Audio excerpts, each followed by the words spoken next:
All right, everyone. Welcome back to the Midnight Magic Musings channel. I am still your humble host, the Lord Cephas. We are joined again today by the Earl of Florida. And Earl, it's a little different today because as evidenced behind you and as evidenced to the right of me, it's light outside. We are actually recording Midnight Magic Musings during the daytime, which Well, is in a our rare defense, occurrence for it's us. still 12 something. It is 12 something my time. It is like, or is it 12 your time? See, I'm in another time zone. I don't even know where I am, what time it is. But anyway, we weren't going to be able to record this evening, so we thought we'd go ahead and get it in and do something a little bit different. So it may be a little different vibe than what you're used to. It's a daytime. We're adulting. We're trying to get it done before 5 at our advanced age. You know, we start getting tired at like 4:45, or so it feels. So Earl, how are you doing today? I'm awake. That's about where I'm at today. I'm awake and I'm breathing and I'm conscious. And anyway, how are you doing? Well, what Earl is trying to say, and he's trying to be modest, but we've had a very long week of recordings. We recorded last Saturday night, Midnight Magic Meetings episode 30. We recorded on Sunday, Lady Cephas and myself. We had a Daryl Dixon series or season finale wrap up and discussion. Tuesday, Broken Ansible rejoined the channel to talk about Ahsoka, to recap that, but also season 9 of The Walking Dead. So check that out on here. It's a marathon episode. And then last night we launched a brand new show, which is our Awakening Author series with author Safa Burnell. And that also was a long recording. We're actually going to split that up into several shows to get all that content out there because there was a lot there. And she was fantastic. We look forward to doing more, not only with her, but with more authors as well. But to say that, that's 5 shows for me in 6 days. Earl, you did Saturday night with me. You did a preview of our shows coming this week. You did a Realm of Reality, Daryl Dixon, episode 1. And you also did the one with Safa. Now you're back with me. That's like 4 things in 6 days. So we're a little tired, little loopy. We've had a lot going on with work and travel and family and recordings, obviously.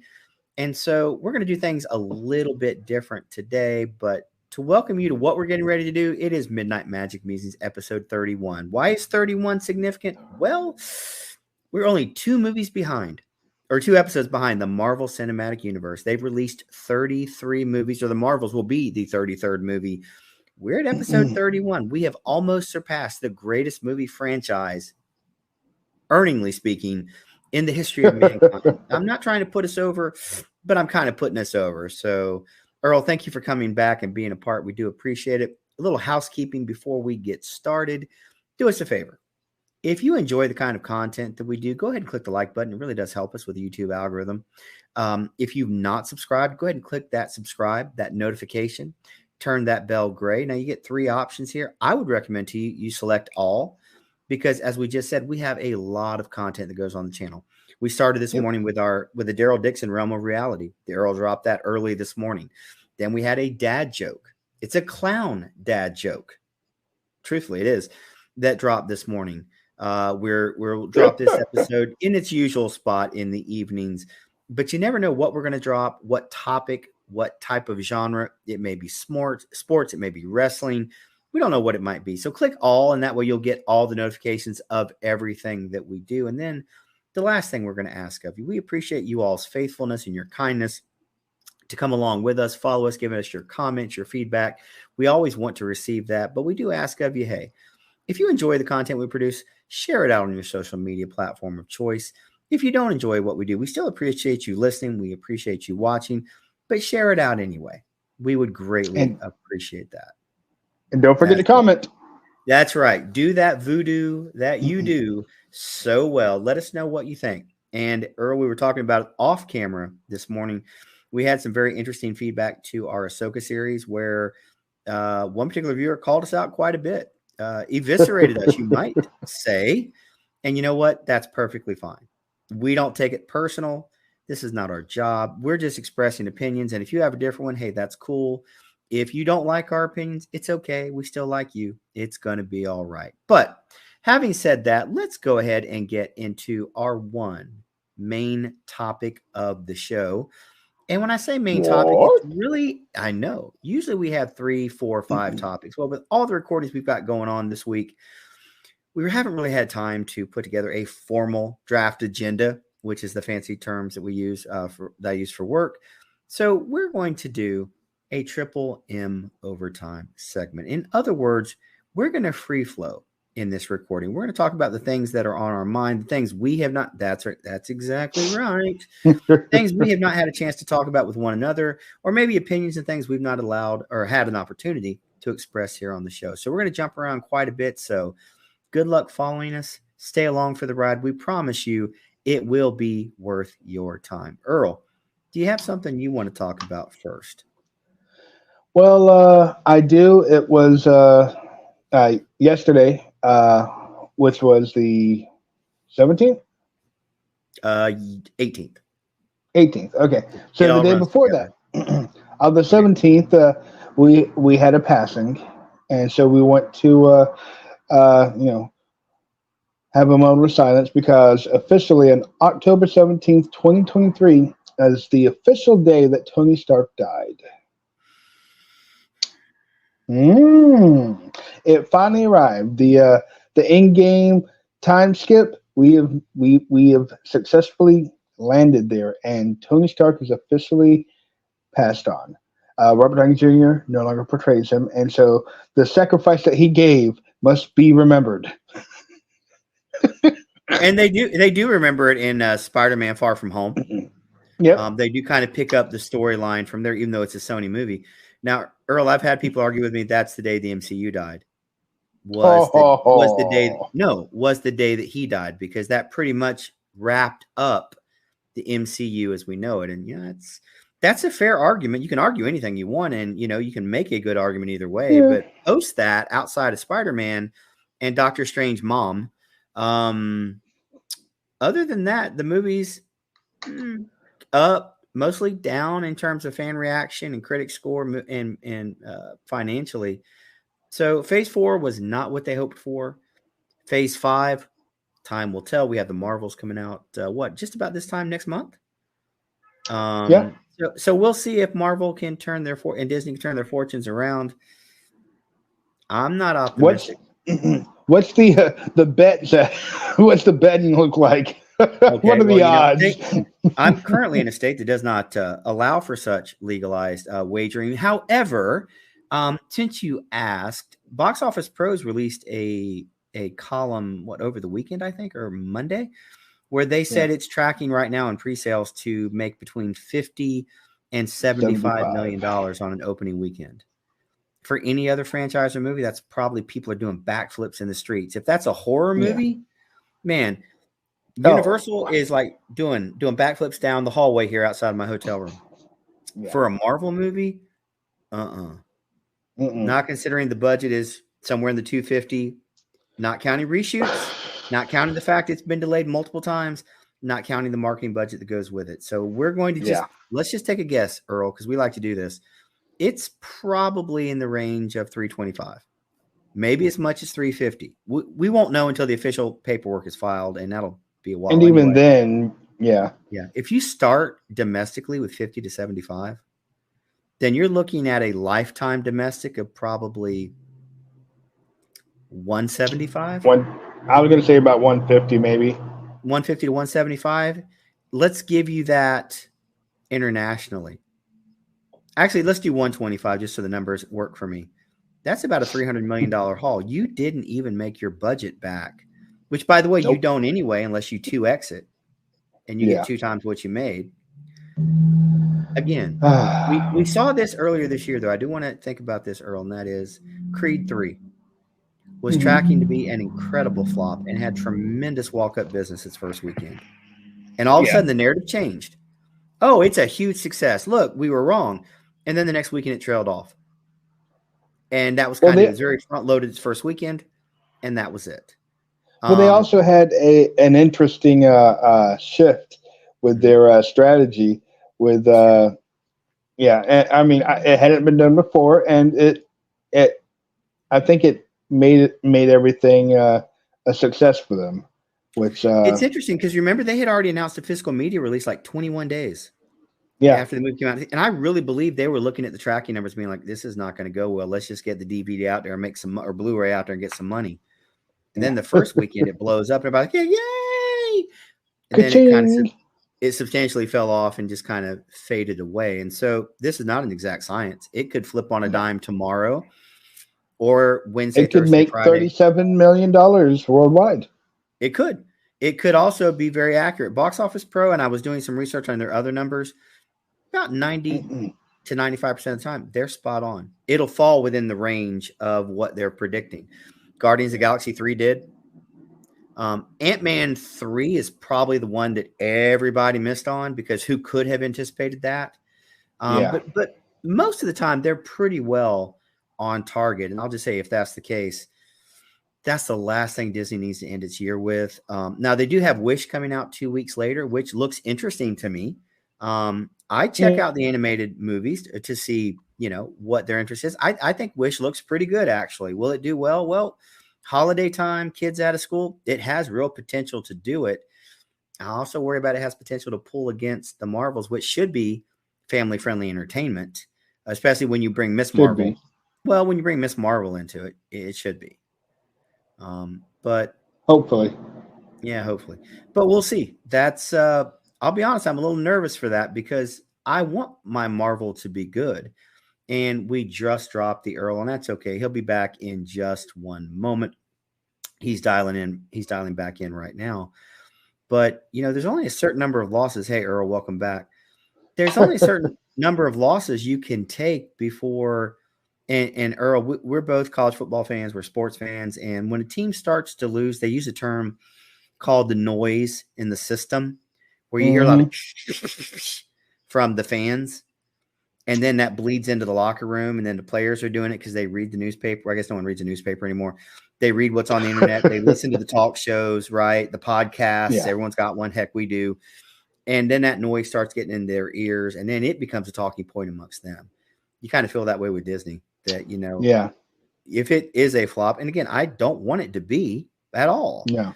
Then all of a sudden that just makes their climb even steeper. And everyone on this channel knows my love for Miss Marvel, even though it was not well received as in terms of ratings. However, I think if people would have watched the whole series, again, maybe it's just where I am in life at my age and my family dynamic. Maybe it didn't appeal to you if you're 30 years old, single and no kids. Yeah, it probably did not. It probably didn't resonate with you, and that's okay. But I feel like Disney's got to make content that brings in everybody, not a niche. Yeah. Which is kind of what we talked about when we came on here about Ahsoka. You watched the first episode. Now you're going to do some review on it like everyone else has done. But you were telling me before we came on the air that your biggest challenge was you knew just enough to be dangerous about the idea, right? But you didn't know the backstory and all the Easter eggs that other people may have gotten. And dude, that's a lot of content to have to consume if you've never done it. Yeah. To be able to watch this. Because think about Captain Marvel 2, the Marvels. You got to watch the first movie, which basically was sandwiched between two of the biggest movies of all time. Yeah. So you had to watch it or it was presented that way. So that's 2 hours. You have Miss Marvel, which was what, 6 episodes? Yeah. Okay. Then you had WandaVision. An hour each. So that's another 6 hours. Now you're at 8 hours. You got to watch. Allegedly, there's an Avenger that may make an appearance in it. So you'd have to watch that movie, I guess. That's another 2 hours.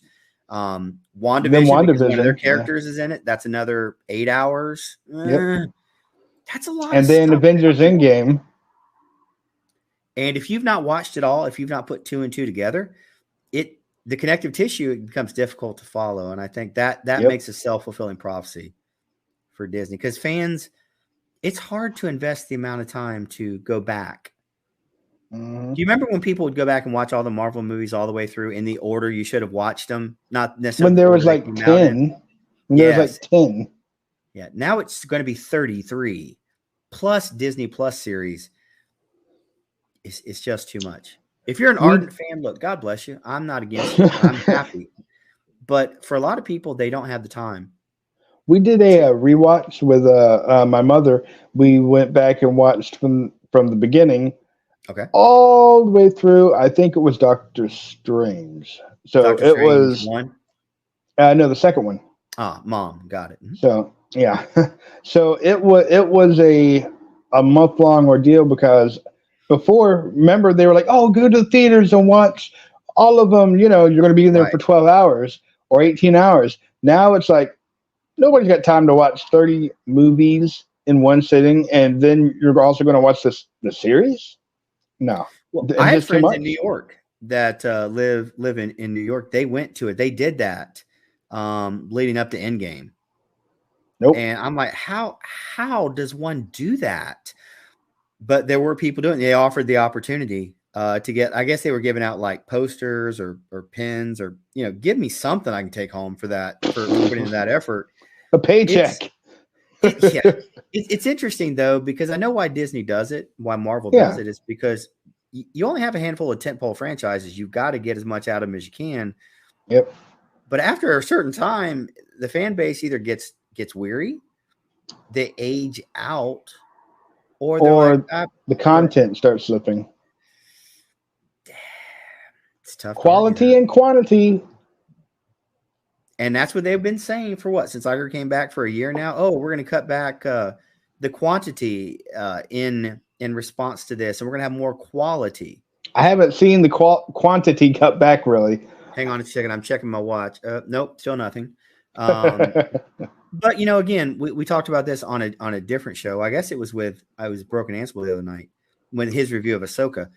You can want to make changes, but you just can't make changes by a flick of your wrist. And now all of a sudden everything has changed. That is a huge ship that you have to redirect. And by the way, they've got all these shows in varying degrees of pre-production. You've got Agatha, which is in post-production. You've got Echo, which has had a lot of issues. The least of which is just not a lot of fan interest. Daredevil. What's that? Yeah, Daredevil. Well, they had some episodes. Yeah. That may one day show up, may not. Wonder Man is in. I know 5 days ago they were saying that they're going to cancel it, but I haven't heard anything. Remember, She-Hulk wasn't getting anything. All of a sudden, we're doing a second season. Who's asking for that? I will slap you. Look, I like her as an actress. I just don't think they gave her anything. Hey, she twerked with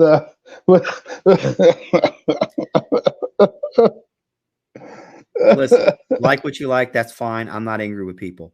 But I'll just say this, since you brought it up, and this is just our free-flowing consciousness of what we think today. If your goal is to just tick off the fan base or a certain segment of the fan base, congratulations, you got it. Yeah, they definitely manage that. However, what does that benefit you in the future? The goal is to entertain, to make money. What is the whole issue with the writer's strike? Oh, we're not being paid well enough with our residuals. Well, if nobody watches your show, especially with the new contract they ratified, Earl, I don't know if you read it. Their percentages are going to be based off of streaming numbers. Yeah. And ratings, which by the way is not an accurate science anyway. Not anymore. Yeah. Samba TV does streaming ratings, but do you have a Samba TV app on your television so they can track what you? I don't either. So back in the day, but not anymore.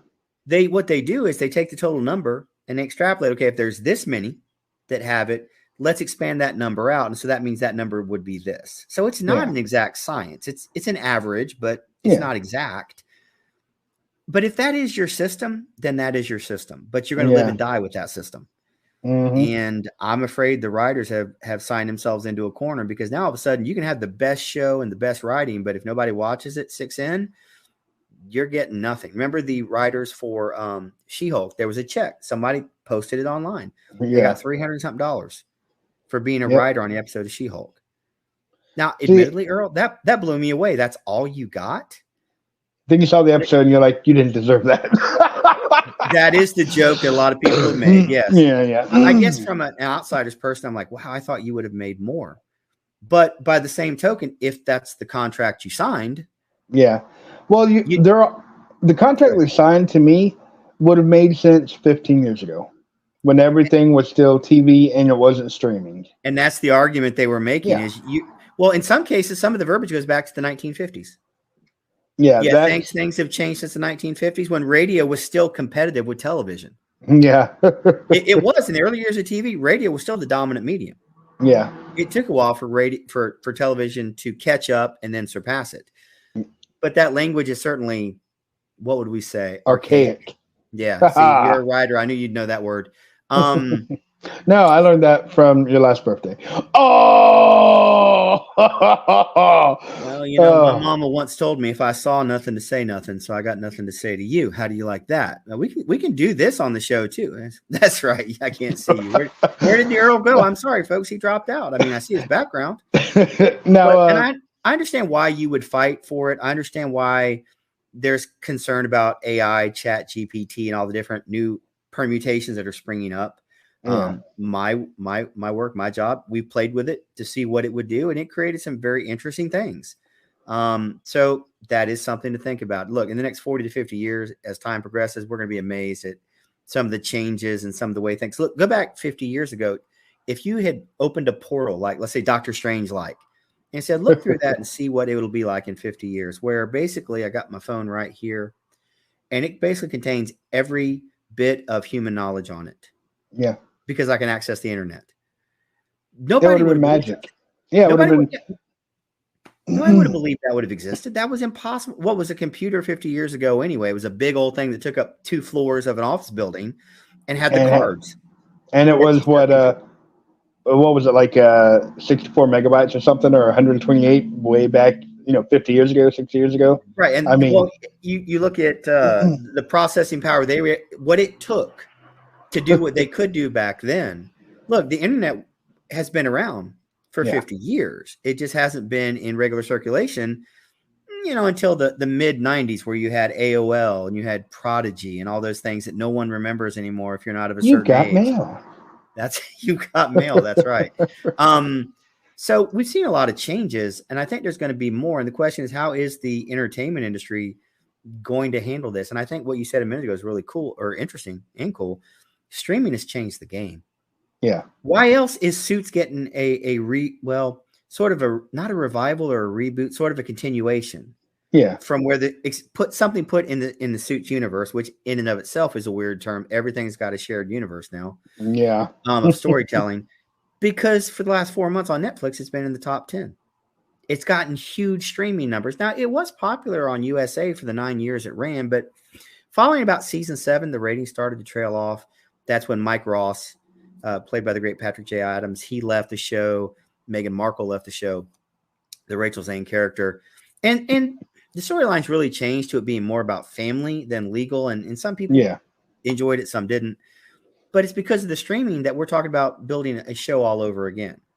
Mm-hmm. Different firm, different area, whatever they're going to do. But it's because of that success. So streaming has a very powerful component, but it also has the ability that if people don't like it and they don't click on it, it's not like your TV shows that are DOA after about 4 or 5 episodes on NBC. Yeah.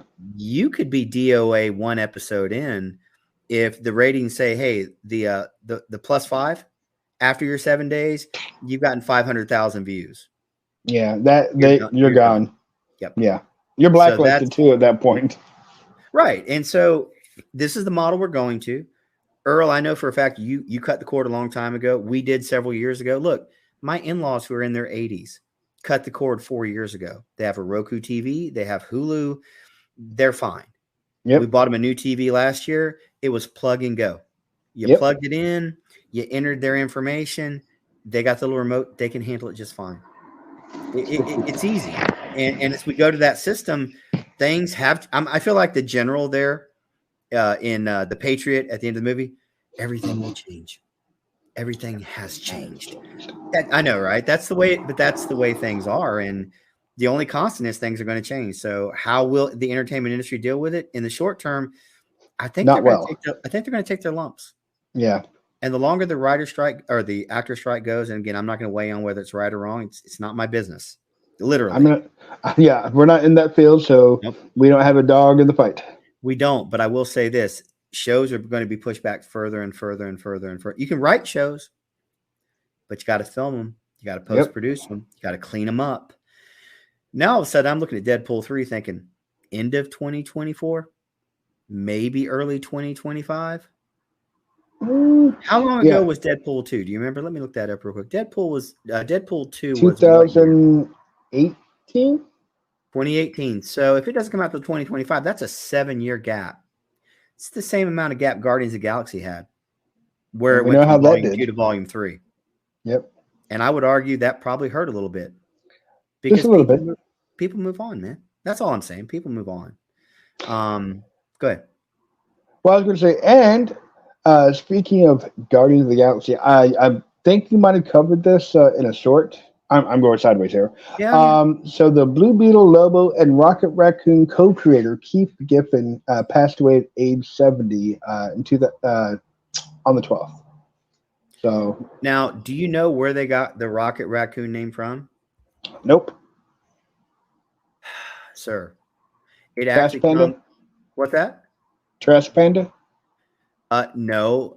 It was actually the title used in a song um, by the Beatles called Rocky Raccoon. Now that's interesting. I did not And know that. that's where they got the name Rocket Raccoon. That makes sense. Now we were talking about the Marvels briefly. Yep. So it's official that the movie is 1 hour and 44 minutes long, So not but very long, but from technically. the beginning to when the credits begin, 1 hour and 33 minutes. So again, that's So something in that extra several minutes is what? Closing credits? 11 minutes of credits. What are we gonna have? 14 in credit scenes or mid credit scenes or whatever you're gonna call it? Quite possibly. We've got This to has set up everything that we're not going to do. You know, we're still waiting on Hercules from Oh yeah, that's right. From Thor Love and Love Blunder. and That's right. yeah. Um Do you say that's Love and Blunder or Love and Blubber? Because that's just wrong. He was a little overweight in the beginning. That's just shaming, sir. I am not physically in a position to shame anybody. I would be the first one to be shamed, to be fair. But you've got that hanging out there. Yep. You've got the Falcon and the Winter Soldier, who I guess are going to be in Captain America. What, New World Order? At some Well, point, I mean, at maybe some they bring. point. That doesn't even address. You've got Loki. Episode 3's dropping tonight. The Yep. continuation of Kang. Which version of Kang will it be this week? It's like the King of the Week. But eventually, I guess he's going to be the big bad, and then but you got to roll the multiverse into it. And look, you can bring all this together. I'm just going to sit back and be like, all right, I got to see how this comes together because there's so many moving parts. Yeah. I felt like this is where the DC. So that would have been what, the DC EU. That was the TV version. Yeah. Was Well, I that mean, is that because think about the DCEU Flash and was the Arrow. Arrow movies. tried to stay pretty Arrowverse. grounded. It was the Arrowverse. The Arrowverse. They stayed pretty grounded for the most part. Although when Damien Dark was the main bad, which by the way, I really enjoyed. What was that Season 5? 5? Okay. Yep. That was a great season. I don't care what anybody says. But they finally opened up to the possibility there's other things, right, than just street level vigilante street violence. The Flash struggled, although I loved the first couple of seasons. Even season 2 was Zoom, which was season 1 was darn near perfect for me anyway. Yeah.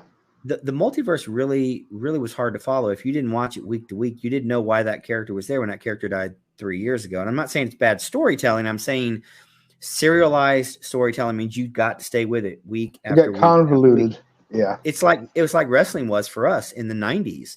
You had WCW, you had WWF at the time, and we flipped back and forth. Or we'd watch WWF in first run, watch Nitro starting around 11-ish on the replay. They always replayed it right after it was over.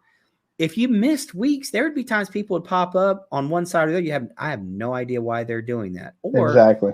You could be Lex Luger or the Giant, and you just turned because, well, it was October and it was time. it had been 3 months. It's time to be a good guy or a bad guy again. Yeah. But that kind of serialized storytelling, you have to stay with it. Now, if Earl, you go turn on Monday Night Raw or Friday Night SmackDown or whatever, you'd be like, well, I know who these people are, but I have no idea what the stories are because you're not immersed in it. So you can only enjoy it to a certain level. I think that's where some of these IPs are getting into trouble. Serialized. If you don't watch it, like you were talking about, Ahsoka, Rebels, and Clone Yep. Wars, you get a surface level, and then here's my thing that I guess bothers me, and I've experienced this the last couple of days, and we've talked about it. I only know certain things at a surface level. It's not because I'm not a fan. It's I'm not a fan at the depth and level that you are. Or I just don't have the time to invest Correct.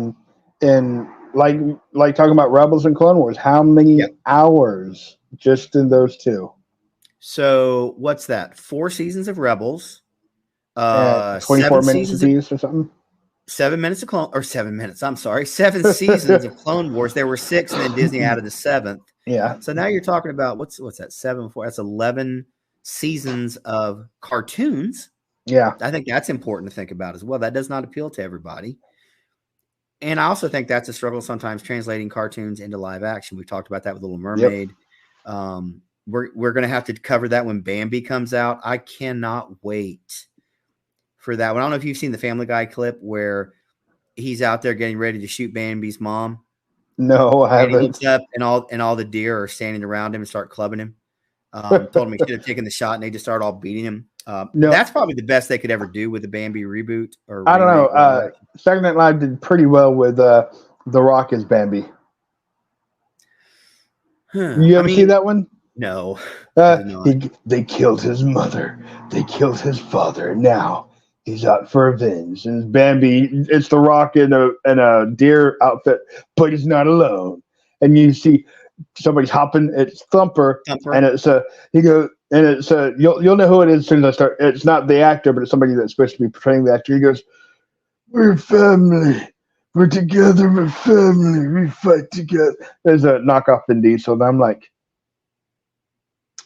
I would I'm watch just going to this. leave that one alone because you know how well Dom gets along with everybody. He's superpowers.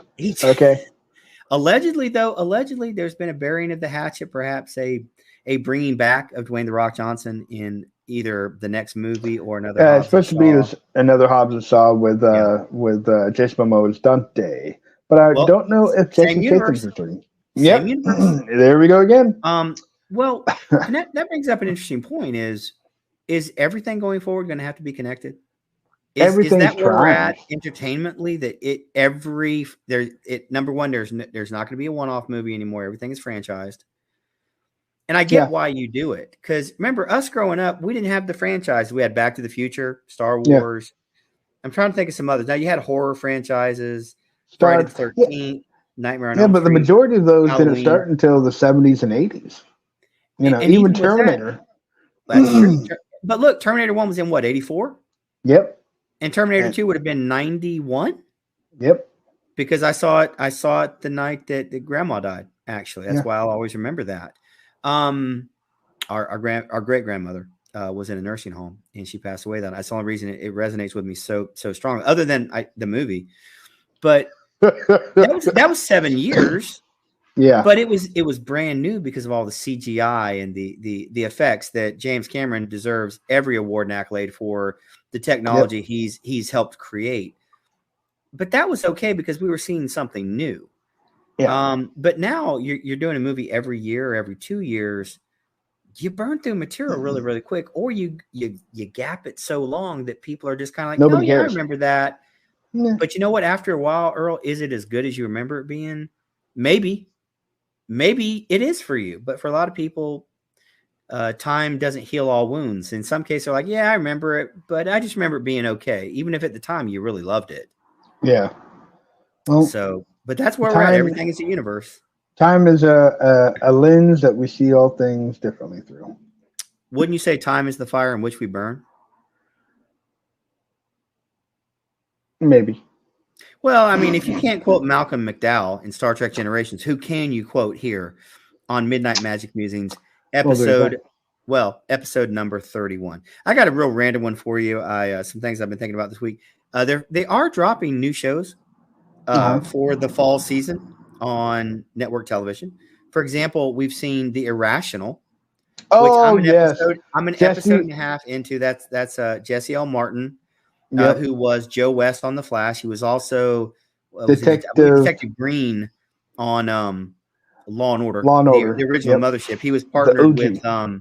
with Lenny The Briscoe. Lenny. Yep. Yeah, the great Jerry Orbach, who was wonderful on it. He was Law and Order for all of those years. Yeah. But so far, I'll just give you my quick opinion. I've enjoyed it a great deal. It is serial storytelling, which I didn't necessarily expect going into it, but I'm enjoying it. I'm only halfway through the second episode because Lady Cephas was falling asleep in the chair the other night, so we didn't get a chance to finish it. We went on to bed. But I've enjoyed it. They've also got another one called Found, which has Mark Paul Gosselaar. I haven't found that one yet. You're still looking for it. I see what you did there. That one has also been a ratings hit for them as well. And so some of these shows are finding life and probably not being overlooked because there's not a whole lot out there. There's nothing else on. Well, no, I'm not trying to demean them. I mean, it's giving them a chance. Yeah. It gives them a platform that normally everybody would have been on, the same footing, but because there's not a lot of options because I mean, if it wasn't for the Flash, I would never click on The Irrational because I hate cop shows anymore. Mm-hmm. And just because I was forced to watch them so much when I was growing up, Law and Order, CSI, NYP, all that stuff. I was like, nope, I hate them, and I still, for the most part, won't watch cop shows. But because of watching them on the Flash, Jesse Martin is just. I'll watch them. I was like, I didn't even know what it's about. I'm going to click on it and watch it when it comes on because of him. So I will say this: did you ever see the Flash episode that was a crossover with Supergirl, where it was the musical episode? Yep. You get to hear Jesse L. Martin sing, and also Professor Stein got to sing as well. Yeah. I was super impressed by that, by the way. But I love him as an actor, and I'll just say so far, I think the rating success they're having. And number one, it makes me happy when someone else likes something I like because it doesn't happen that often. Nope. Lady Cephas and I have a track record of liking something and then it being canceled. That's just how it is. So I often check with them to see what they like, so I don't watch it because I know. Yeah, just save yourself the pain. We'll take it for you. But I'm happy to see they're getting an opportunity. But that leads me into this new thing that's coming out on CBS. Now, we see a lot of reality shows that are filling up time. You have The Voice a couple of nights a week on NBC. Still very popular post, who was it? The Cowboy. Oh, now I'm drawing a blank. Blake Shelton. Blake Shelton. Yes, that's right. Well, now he's been replaced by Reba, who's, she's you can't replace Blake. You can't replace Blake, but she's just sweet and lovable. If she may not be in real life. I don't know her personally, but she sure does come off that way.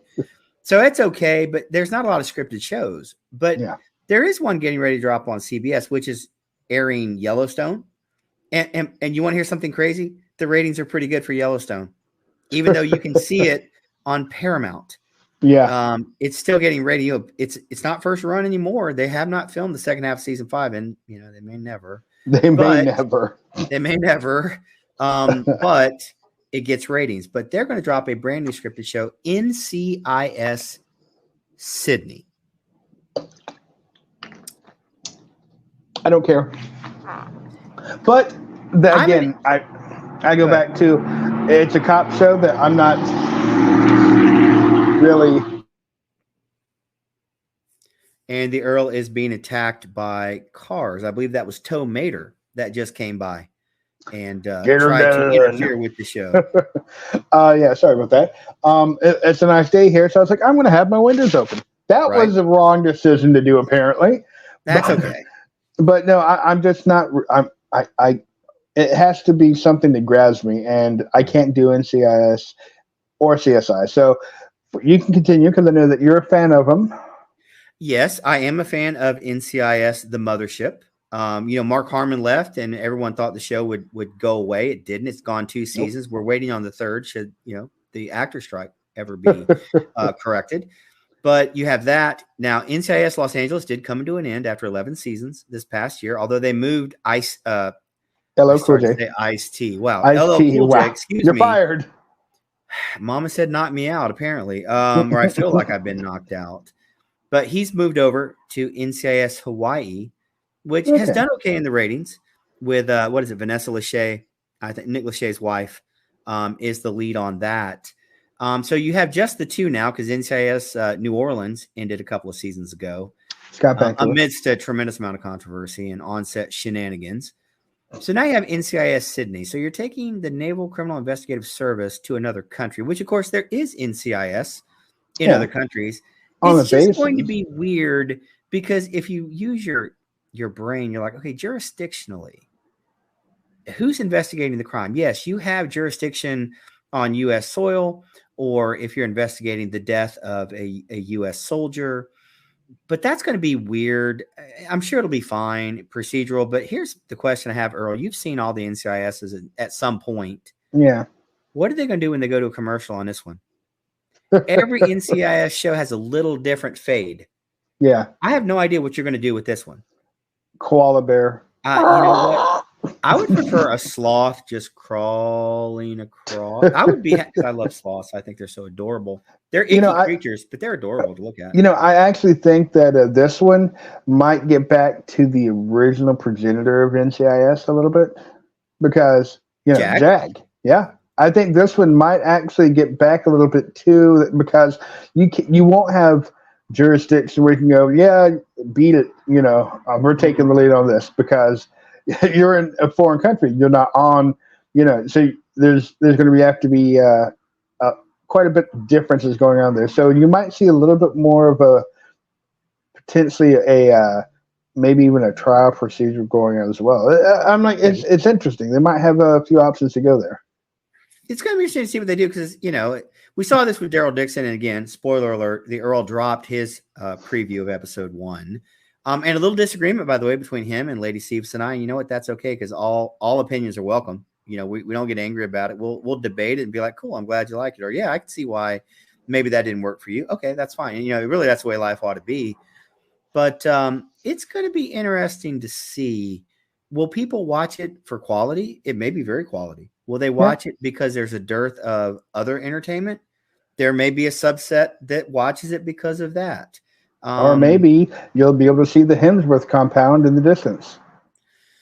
Oh, from your lips to God's ears, sir. But the next thing but what that's taking me to, and I went the long way around here. Sorry about that. Should have taken the bypass.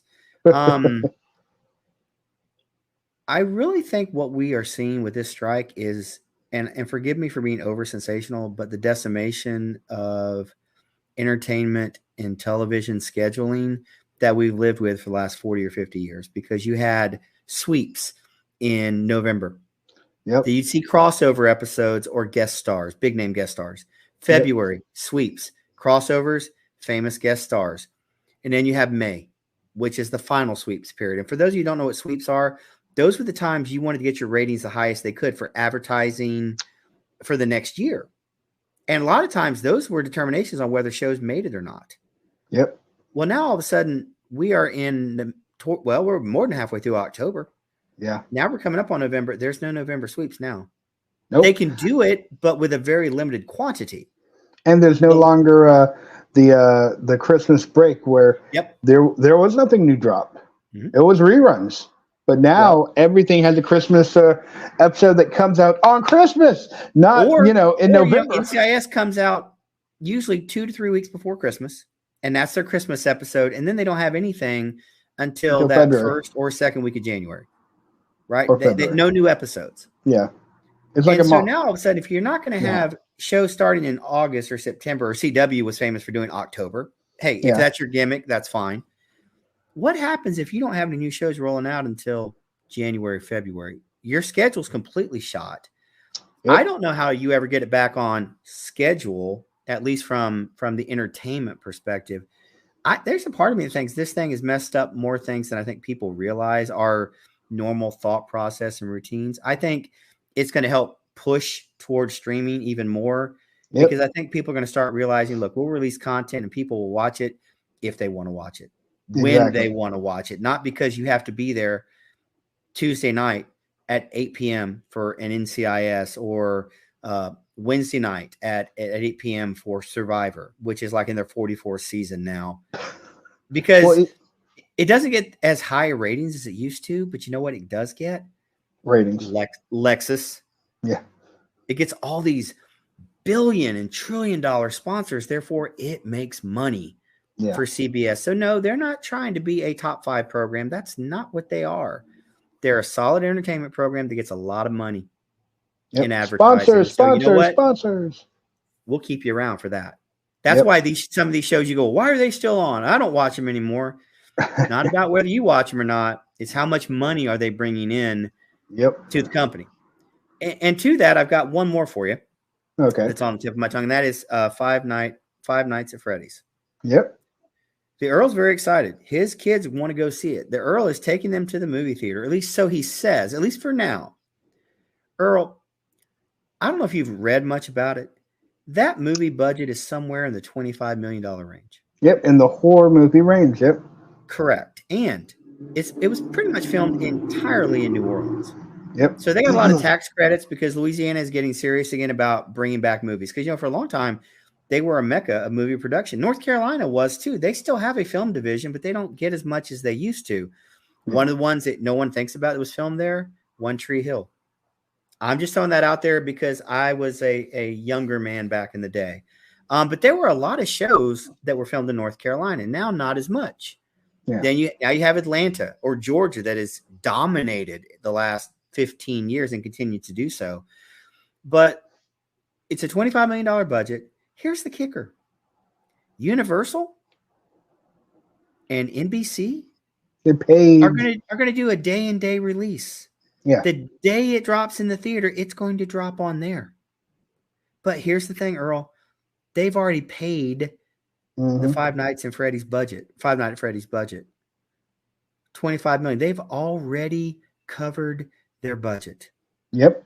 And already made money and not one showing of the movie. And holy cow. A month before the movie came out, the budget's already accounted for, and we've made money already. Yep. Not just marketing, but what a financial strategy. There's no stress now. Yeah. It's going to do well. People love that franchise. But all of a sudden, you're starting in the plus side, not the negative. So pretty much anything they make at the theaters is all profit. Now, my only thing, I've already watched a movie that was, for all intents and purposes, Five Nights at Freddy's. It was, the concept is security guard at an old rundown, blah, blah, blah, a bunch of animatronic stuffed animals, whatever, come to life to kill things, right? Sure. I watched this movie already. It was called Willy's Wonderland. It starred Nicolas Cage. You know what? It is one of those movies that you would love, Lord Cephas. It's one of those where it's quite bad, but it's also just too good to walk away from it. I watched it, and I watched it all, and I was like, I don't even know what I'm watching, but this is glorious. That's glorious. So, but I mean, I watched that, and the kids were like, it's Five Nights at Freddy's, but with the old guy. I was like, don't talk about Nicolas Cage that way. That hurts. I will That's push you out the window. To you, pal. No, it ain't. No, it ain't. Ghost Maybe to Tim Burton. He's Ghost Rider. To me. Okay, I'll go with Ghost Rider. I can take that. But, they sat there and watched this knockoff version of Five Nights at Freddy, and they're like, can we watch it again? I'm like, no. Right. It wasn't that good. But I mean, but to them, it resonated. But they want to go see it in theaters, and then the next day watch it at home. Sure. And I'm like, there's very few movies I want to watch back to back like that. Very few movies that I could do that to. But, so, I mean, it's got a built-in fan base. They're very, very vocal. They're very excited. They play the games, or they have the little stupid little figures and stuff. So, I mean, they're going to hit gold. What do you have a box office prediction for it without looking and cheating? Just your box office. I don't, but you know what? I'm not above it. I am not above cheating. I mean, it's not cheating if you are just hedging your bets, so to speak. So, all right. I am looking at the long range forecast right now, and this is as of a week ago. Let me see. 450. Is it 450? I don't know. I'm guessing. Oh, you're just no good. Hang on. All right. Let me find it real quick. You got to scroll through all this stuff to find things. That's going to be my prediction. While you're scrolling, for those, we're going to bounce over. Those who haven't seen Spider-Man Beyond the Spider-Verse, it comes out on Netflix on Halloween. So nice. If you want to watch it, Watch it on Netflix, Halloween, or go buy it. But my kids have already reserved. They're like, we're watching this, and Sure. they've seen it twice. So, what's the numbers? So they're predicting somewhere between 35 and 55 domestically in its opening weekend, which, by the way, this is October 5th, so I need to get updated numbers. But it jumped 25% in ticket sales from the end of September to now. So, what's the overall prediction world box office for it? Well, I can give you domestically. Okay, give us domestic. Domestically, they are talking about between 65 and $118 million. I'm going to say they're going to double that domestically. And I don't know how it's going to play worldwide, to be honest with you. Yeah, but I off a think they're going to double that $25 million budget, if you're making 120, 130 million after your bills are paid. Oh my Lord, what an amazing number! Yeah, and I realize we talk about this all the time. You know, people spending out of control. You see what happened with Fast X. You've seen what's happened with Disney movies, Marvel movies, Pixar. They all spend big amounts of money and then they don't make anything back or the amount they needed. Yeah. Again, I know they're not doing horror at Disney. They're not, and they're not going to, and I'm okay with that. I'm not asking them to do that. Although, you know, there were certain parts of certain movies that I thought they kind of leaned into horror in Ahsoka, but we'll leave that for you to watch towards the end. These are money makers, and this puts pressure on everybody else to compete. Well, how come they can make $100 million of profit? Why aren't we making $100 million of profit? Well, because we're clearing 100,000 because we spent $1 billion to make it and we made 1.1 billion. Yeah. So we made 100,000. That's a lot of money to spend to make 100,000. Now, if you want to give me 100,000, that's a lot of money to me too. Yeah. But for these companies, it's like that's like you lost money. You wasted all that time and effort. And so Five Nights at Freddy's is going to be very, very interesting to see how the fan base turns out. And by the way, this is the kind of movie you don't watch once. Like you said, you're going to have people go back to the theaters more than once. Mm-hmm. And they'll take people with them. Oh, you got to see this. And I think you're going to see I think you're going to see a massive success, and Universal gets another win. Yeah. Now, all of a sudden, you're at Super Mario Brothers. Ooh. Massive win. And now you're talking about Five Nights at Freddy's. And you've got Super Mario Land going to open next year. And then they got Zelda in the future. They you and know what? The live that was a action rumor, and then everything went really quiet. I'm telling you, Earl, it went quiet because they're getting everything together. Yeah. And then because the live action that movie comes out and that movie's any good, Katie bar the door for any franchise they want to do. Yeah. I keep telling you, they're going to do Metroid. And people laughed at me, but only because they never played it and they have no idea what Metroid is even supposed to be. Samus. Well, somebody mentioned Mega Man to me, but they don't own that. Somebody else owns Mega Man. I forget who it is, but they don't have the IP for it. Okay. But that'd be really cool. Don't get me wrong. But yeah, so those are the numbers for Five Nights at Freddy's. It's going to be interesting to see how much they can pull in. That's a story I look forward to covering. There's some stories I don't look forward to covering. By the way, I don't think you got to see it yesterday. I just saw a clip of it, the Netflix conference call for their quarterly earnings. Nope, I did not see it. It was a massive hit, and their stock jumped 12% overnight. Think that puts pressure on anybody else to say, well, how come they can do that? Which, by the way, let's be honest, a lot of their stuff nobody even knows is on Netflix because they do a miserable job telling you. And a lot of their stuff that's been hits here lately, there have been a lot of foreign films and foreign television that has been doing massive hits. And I mean, look at the Squid Games. Look at the 100. Look at not CW's 100. Look at One Piece. Yeah. Are you kidding me? That all of a sudden is a massive hit. Well, you know what? If you give people something to watch that's entertaining, it doesn't matter where it came from. I'll watch it. We're gonna watch it. Yep. Especially if it has. How many shows have you watched from other countries that had subtitles? But you're like, I like it though. I want to watch it. What was the zombie one? Can't think of. Was it The Kingdom? Oh yeah, that's on the Netflix. Kingdom. Yes. It went So Lady Cephas and I season. did we make it through the whole season? I think we did. And it was just like we couldn't turn away, not because we haven't seen a zombie series before, as But evidenced because by you couldn't, because you had to read it. You know what? Say what you will. That helped Daryl Dixon. It helped you pay attention because I have no idea what these people are saying. I do not speak French. Look, there's a psychological element there that I think helps makes people have to be more focused on what's going on. Do you realize how many times I've had to pause a foreign film or television series because I can't do anything? Because when you're watching something in English, Yes. you can play on your phone and check your emails and send messages and get on Facebook and you can hear it and you can see it glancing up. But if it's subtitled, you can't do that because you'll miss what just happened. Rewind it.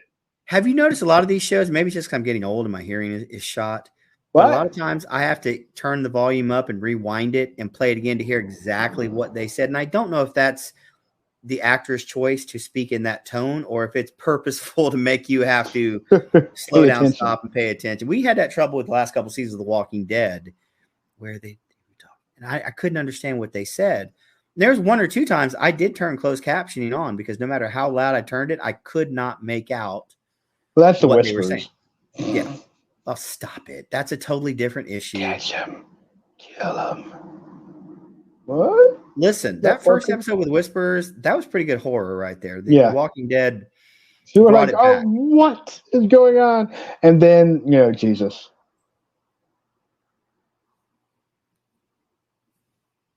You know what? Anyway. He went out in a blaze of glory. The one time he gets to be awesome, he gets shanked. They kill him because they brought back, Maggie. Well, no, she was later. Yeah. She was way later, but in the same season. He'd been pushing for a greater role. Then they offed him. And because in the comic books, he had a larger role as well. He did. Well, Dwight had a larger role. Dwight was Rick's right-hand man in the comic books. Now, of course, he was sent over to Fear. Fear the Walking Dead, and it's still on there, by the way. He and Sherry, his wife, are still in season 8. But in reality, spoiler, yeah. He was Rick's right-hand man going into Commonwealth. Yeah. I mean, that's how long he went in the series. And so most of the characters that made it to Commonwealth don't. Princess disappears. You never Princess, who I love, by the way. We love her in the Cephas household. She just basically falls in love with somebody and disappears. It wasn't Mercer, by the way. And Carl. Ezekiel got piked in the episode with what's her name? Alpha. The heads. Tara did not make it. Enid did not make it. Coral made it the whole way. Which is he was why the one telling the story. I guess in reality, is it? You could have turned it into Judah's story, and I'd have been okay with that. Yeah, but they didn't do that either. They went their own way, and that's fine. No issues. It's their IP to do with what they want. But most of the people that survived did not survive. Rosita did not survive in the comic books. Father Gabriel dies a horrible death. Yeah, in the comic books, and I truly thought they were going to do it to him when he was climbing the tower. The communication tower. That's how he dies in the comic book. He gets hung up upside down and gets murdered. That's what I was expecting. I did not say anything to Lady Cephas because she doesn't like that stuff. I thought for a minute, I was on my edge going, will they do it? No, they did not. Maybe that makes it better. Yeah. By the way, since we're just ranting at this point, just talking to talk, because we haven't really talked. Do you remember the episode where they go in and take on that group of people that raided Maggie's group? I don't remember their name, but they wore the Casey Jones masks, from Teenage Mutant Ninja Turtles. Teenage Mutant Ninja Turtles. Or the Lord Humongous masks, right? And do you remember there's a scene where Gabriel gets up on the roof and he's got the sniper rifle? Yep. And he said, and I don't remember the guy's name. He says, there's no so-and-so here, but you can call me Gabe. Yeah. And there's a look on Negan's face in that scene. He goes like this. He looks up and kind of gives that little wry smile. And I know it's a throwaway scene where no one else paid attention to it or cared. I thought that perfectly encapsulated the actors, the camaraderie, and I'm like, just little things like that Yeah, speak little volumes nuances. about the actor's ability to emote Yeah. what they're feeling and what they're thinking. Yep. So what I'm saying is we're gonna have to keep Negan around in the Walking Dead universe forever. He's gonna have to grow old and die. He cannot die in season 2 of Dead City. So Well, it does not carry his name, so anything is possible in Dead City. But you kill Negan, we riot. I think if you kill Negan, that series is over. There's nothing it's left. It's a dead show. Yeah, that's true. Which, by the way, if you think about it, though, here's the hard part. What is really left for season 2? I know how they left it, but yeah, there's only one reason she goes back. Because she feels bad. No, she goes back because her son has been brainwashed. So what's going back going to do for that? Try to, I don't know, get help. Kill the person who did it to him. Or what is this? Is she trying to break the spell? Or the kid runs back to her. Thought about that too. So, which it could be interesting, honestly. The sniveling teenage kid, I'm like, oh. Into season 2. Into season 2, Herschel kills Maggie. I'll be so mad that he got the honor. And then Negan kills Herschel. And that'd be so twisted and evil. Yeah, and have season 2 where he's fighting, becoming the Negan that they want and he needs to be to unite them. And at the very end, Maggie gets killed by Herschel, and Negan sees that he's become this evil, twisted monster that if he doesn't put down is going to be worse than anybody else that he's ever had. So he kills Herschel, and that act pushes him over the edge to where he embraces who he once was, knowing that sometimes violence and horrible acts are the correct path to peace. I don't know that the fan base could handle that. Now, it would be interesting. Yeah, it'd be interesting. I think that would fracture the fan base to the point where they would all just be gone. Yeah. They would just be like, nah, I'm out, man. But can we just agree on this then? Kill Maggie. I got it. Yes. It's better to do the AMC Plus series with this stuff than try to make movies. Yeah. I'm so glad they're not doing the Rick and Michonne movies. Those movies wouldn't come out to like 2036. And no one's going to be there for that. The series, whether it's a success or not, at least it's over and done with. Yeah, miniseries is what you mean to say. Yeah, miniseries, because it is you don't need one-off. Really, 6 episodes is really the equivalent of what, a long movie, or a first season of any of the Walking Dead series. Well, yeah, season 1 was very short. Yeah, you're right. They started getting bigger number orders as the years went on. They got what, 24 episodes, season 11, which is amazing. Oh, Lord! But they split it into 3 parts. So they kind of did the HBO model. It lasted 4 years. They did not. It felt like it. Why are you so hurtful, man? Because I am the Earl of Florida, and it's hot down here sometimes, and I must share my pain. Well, you know what I said earlier? It's not going to rain. It has rained outside, actually, here in my undisclosed location. So it's definitely cooling down. So I'll be able to open the balcony and enjoy that here in just a little bit.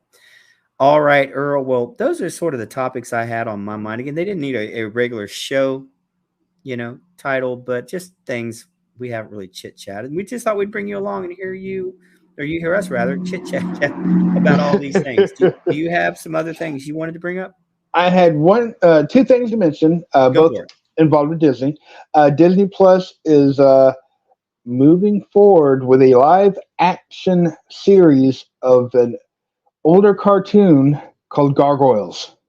Are they really? I've heard they were talking about it. Is that a legit thing? It's a legit thing. They've got Gary Doberman and James Wan's Atomic Monster banner moving forward because they did the Annabelle series, but they're teamed up to adapt the 90s fantasy sci-fi horror theme for Disney Plus. Now I'm just like, whatever, what you have to do, give me back James Frank. Jonathan Frakes. I was going to say James Frank. Okay, I'm with Xanatos. Right. Because he was perfect. He was awesome. And then is it Keith David or David Keith who voiced Goliath? I think it's David Keith. Okay. I get because of the same name, but either way, they're probably not going to happen. But it would be awesome, fan service, and let's face it, they're not doing anything right now. And then the other thing is Percy Jackson and the love Olympians at all. on Disney Plus is moving forward. It's season 1. Now, I just found out that the late Lance Reddick is going to be portraying Zeus, obviously for the first season. Well, yeah. Toby, and he's from obviously the John Wick series. He was the concierge. You have Toby Stevens plays Poseidon, and Toby Stevens has been around. He was in the Netflix Lost in Space. Mm-hmm. He was also the pirate show on what was it? Stars. What was it? You know what I'm talking about, though. The only show I worry about on Stars is Power. Okay, but then this one I'm surprised you haven't brought up. Adam Copeland is playing Ares. Well, I only brought it up because I was not aware of it. Yeah, that's why I brought it up for you. So for those in the other sects of Midnight Magic Musing with our Combat 1 and the wrestling fandom, Mr. Edge himself is going to be playing Ares in the new Percy Jackson. Now, is that going to be a movie or a series? It's a series. The first season takes place for the first book in the series.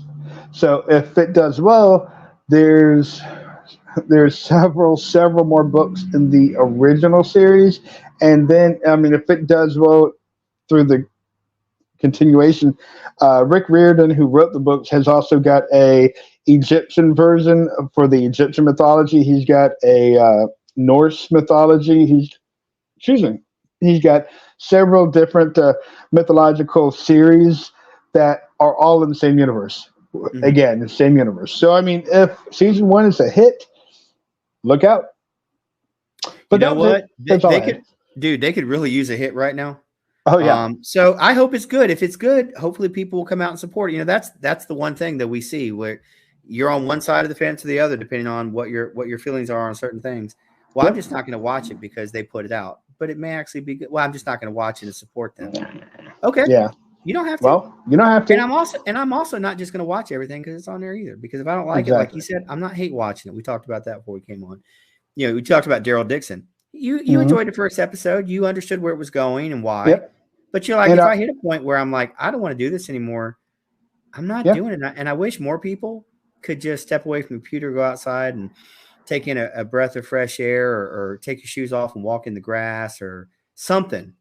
Just be like, hey, this isn't your world. This is just entertainment. We just lost 3 subscribers in Arizona. What grass? Well, since you brought that up, and I know you probably don't care, but out in Las Vegas, I understood from a dinner last night, they have taken away the ability for people to plant grass in their yards. You're not allowed to plant grass. Yeah, because they're in. Yeah, because the water. Yep. So look, man, this is the stuff we bring you on Midnight Magic Media. You just never know what kind of information that you're going to get. I have 2 other things, and then I will hush, I promise. But again, we've enjoyed just getting to talk. Larry Hama, who wrote the G.I. Joe comic books.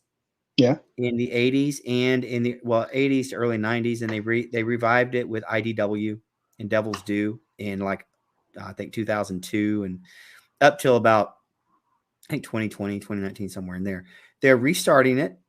Okay. They basically pick up as issue 301 because that's where it ended with issue 300. Okay. And they're going to continue it on. Now, here's the interesting part. Remember how we said everything's a universe? Yeah. Well, they have now established that there is a new universe. Are you ready? No, probably not. Ready, Earl?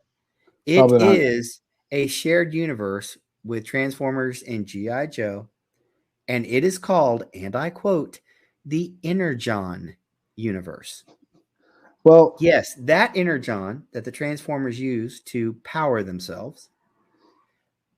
It's now the Energon. So their comic book, which will continue the continuity that they've always had, will now be in the universe of the Transformers as well. So I'm going to check it out, dude. I need to see what all's going on. Did you watch the newest live action Transformers movie, the prequel, Rise of the Beasts? Yep. Nope. You got if you watch it, There is an Easter there's a egg. scene at the end Yep. with a Yep. We'll business just card. Yes. yep. We'll just leave it there. That was spoiled to me like 3 days before the movie came out. And I'm like, why do you people talk to me? Why can't I just enjoy stuff and find on my own? Well, So I wasn't I'm going going to to say be anything, check. but Well, I'm going to be checking that out. I find that interesting. I want to see how it is. And then the last thing, and Earl, this is for you because I love you. okay. I want to give some props because we never get to talk about this stuff. For those who don't know the Earl well, he has been an ardent fan of the University of Missouri, the Missouri Tigers. What do I mean by ardent fan? Well, when he would play NCAA football video game, that's all he would pick them. And And I would win. he'd run the same play. And he'd run the hurry up long before Urban Meyer was running the hurry up offense. The Earl was running the hurry up, same play, just run back to the line of scrimmage, run it. It's very difficult to stop. Well, Earl, we've had a lot of years playing sports. Now, look, we'd sit down and play the college football game. We would like recruit kids. We'd have a dynasty mode. We'd try to win the Heisman on it. Just so many hours we killed, but so much fun we had just goofing off. And when Earl would play, I would be the announcer. And so the greatest thing is when he's winning, it's ho hum. When it's a challenge of the game, because every once in a while the computer challenges, then I'm like, well, the Earl, or in his case, the Missouri Tigers, heavily favored in the ball game. You want to see the Earl get irritated, you start doing that junk on him, and he's just like, I would hurt you if I weren't going to jail. So let me give you some props. Let me build up your ego a little bit because it's well-deserved. Your Missouri Tigers are 6-1 on the season. They were losing 21-20 going to the fourth quarter at Kentucky last week and scored 18 points in the fourth quarter. Shut out Kentucky, win 38-21. The big news is they are 6-1 on the year. They have South Carolina this weekend. They very well could be 7-1 going to Athens, going to play the number 1 Georgia Bulldogs in, what would that be, 2 weeks. So it'd be the first Saturday in November. So you know what? We do shorts on this channel. We talk sports. You know what? I love you, bud. Congratulations to them for having a really good year because they are fun to watch. And by the way, their one loss, they had the ball with a chance to win. They threw an interception. It was returned for a touchdown at the end of the game. So it was like a 10-point loss. But in reality, they had the ball twice in the last 5 minutes with a chance to win against LSU. Yeah. And so they really could be undefeated. So good on them. Good on Coach Drinkowitz, who has one of the greatest names, Eli Drinkowitz. And good for them. But Earl, other than that, I've just enjoyed hanging out with you and talking. We hope you enjoyed coming along for the ride. We weren't scripted. We weren't planned. We just want to do a little bit of a free-for-all, sort of a stream of consciousness. Freestyle. And get together. Yeah, just freestyle and just talk a little bit because, as I said, we've recorded. All right. So and we lost another 4 subscribers. That was it. I may unsubscribe from this, actually. All right. Well, on behalf of the Earl of Florida, I am your humble host, Lord Cephas. This has been Midnight Magic Musings, episode 31. Before we go, housekeeping again. We ask you to click like if you've not done so. If you have not yet subscribed, hey, this would be a really great opportunity for you to do so. And then again, share this thing out on your social media platform of choice. Help us to reach a broader audience. All right, everyone. Again, this has been Midnight Magic Musings, episode 31. He is the Earl of Florida. I am but your humble host, Lord Cephas. Thank you for listening. Thank you for watching. Thank you for your comments. Thank you for your feedback. We will see you again on Midnight Magic Musings, episode 32 next week. And with that, we're going to say, until next time, America.